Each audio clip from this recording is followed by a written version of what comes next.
Laptop পুরনো কিনবেন না নতুন কিনবেন এটা নিয়ে কিন্তু একটা কনফিউশন থাকে, সবারই থাকে।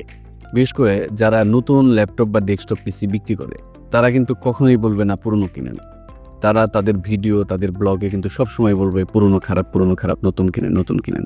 কিন্তু বাস্তবতা তো কঠিন। কারণ হচ্ছে এখন যে সময় যাচ্ছে আপনি কিন্তু চাইলেই একটা ল্যাপটপ বা ডেস্কটপ এই ৮০-৯০ হাজার বা ১ লাখ টাকা দিয়ে কিনতে পারবেন না।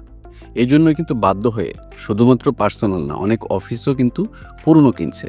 তো পুরনো বিক্রি করি বলেই যে খারাপ জিনিস বিক্রি করি ব্যাপারটা এমন না। আমরা পুরনোর সাথেও ৫০ দিনের রিপ্লেসমেন্ট গ্যারান্টি দিচ্ছি, ৫ বছরের ফ্রি সার্ভিস দিচ্ছি, আমরা একটা কর্পোরেট সুবিধা দিচ্ছি, অন-সাইট সাপোর্ট দিচ্ছি।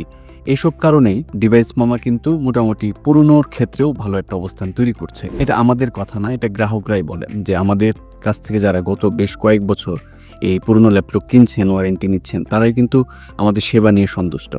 তো পুরনো ল্যাপটপ কেনার আগে আমাদেরকে কল করে বা আমাদের এখানে ভিজিট করে আপনি কিন্তু ভালোভাবে ডিসিশন নিতে পারবেন যে আপনার জন্য পুরনো ল্যাপটপ না নতুন ল্যাপটপ। স্বাদে তো আর পুরনো কিনে না, কারণ হচ্ছে বাজেট একটু কমের জন্যই তো পুরনো কিনে। একটা ল্যাপটপ কিন্তু ৪ থেকে ৫ বছর ব্যবহার করা যায় যদি পুরনো হলেও, তাহলে খারাপ কি?